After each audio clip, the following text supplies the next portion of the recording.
We all like Eco Point Antarctica, right? And the version I especially like is the winter version, which of course has this, which you can see is nothing, because the window for some reason is just missing.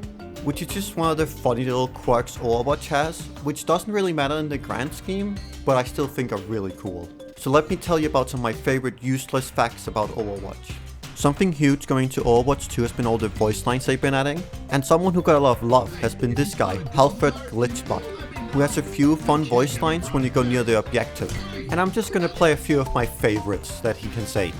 Don't think I should have hired the big lady, Nance. She has an axe and keeps eyeballing my neck. Hey, Nancy, what was the ape's name again? Was it Winston? Winston Overwatch? That doesn't sound right.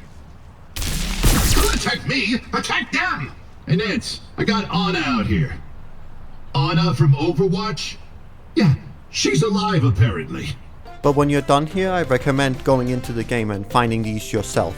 But now let's go into something random related to skins, specifically Roadhog. And whenever he reloads or uses ultimate, you can see some scrap in it. But some of his skins actually change the color of the bolts in his scrap. And I'll put a list on screen so you can see what scrap is on what skin. We got light gray bolts, dark gray bolts, bronze bolts, and blue bolts. And then we got the last skin, Pachimai, which changed the color the most. Now the scrap has pink, green and blue in it, which matches with the color scheme of the rest of his skin.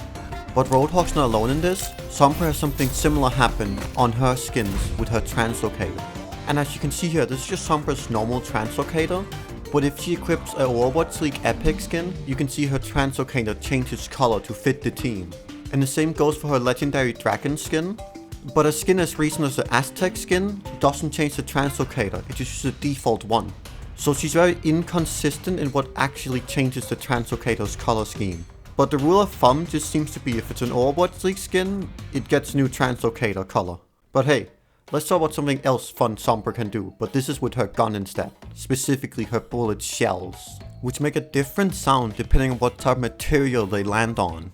So I'm just gonna let you enjoy some of the sounds it makes when it lands on some material.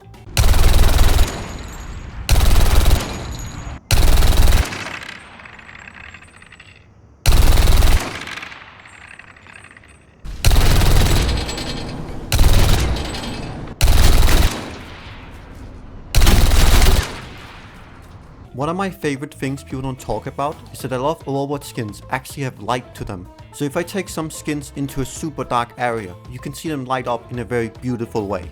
And if you want to do this yourself, here's a workshop code to get into this area. But going from glowing skins, look at a different shine with Widowmaker's golden gun. Normally when a golden gun shines, it has this very orange effect on it. But if you're specifically using Widowmaker's Nova skin, you can see the shine is actually blue instead. Which I don't have much to comment about this, except it's just a very weird thing they just did for this skin. And maybe another one has it too. But in context of Widowmaker, we can start talking about Anna, who has this picture next to her bed. And you can see it's of a bunch of Overwatch members during the Golden Age. But something you might not know is that they actually used the wrong version of this picture. They updated this picture to replace Torbjorn's arm because at this point in the story he had lost it.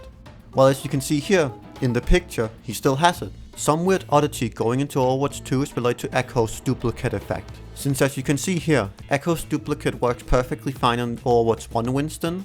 But if we go to his Overwatch 2 skin, you can see his eyes are no longer affected by the Echo effect. Which seems really weird, unless you realize that they actually have a new way of doing eyes in Overwatch 2. And yes, this weird oddity happens with most Overwatch 2 skins. Except for the Sombra one, for some weird reason. One of my favorite effects the Payload has is this one in King's Row on the Payload, where you can see the EMP starting to charge up to then explode. But a weird oddity is this effect actually appears in other places in the game.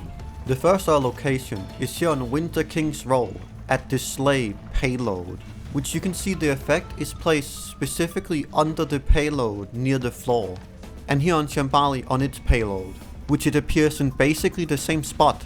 And my guess for why this happens is because they use the EMP from King's Row as the base for these payloads before they then swap out the model later. But hey, just to finish this up, if you finish the game mode by capturing the point in a ranked rule set, The EMP will then play its effect where that is, even though you're nowhere near the final objective. But those are some random useless facts about Overwatch. And huge thanks to my friend Hazlet and Clear Together. They were the ones to truly help me find a lot of this stuff. Their socials can be found in the description. And please, if you enjoyed this in any way, please tell me, because I would love to do more of this. Since Overwatch has so many cool random aspects that really need to be explored.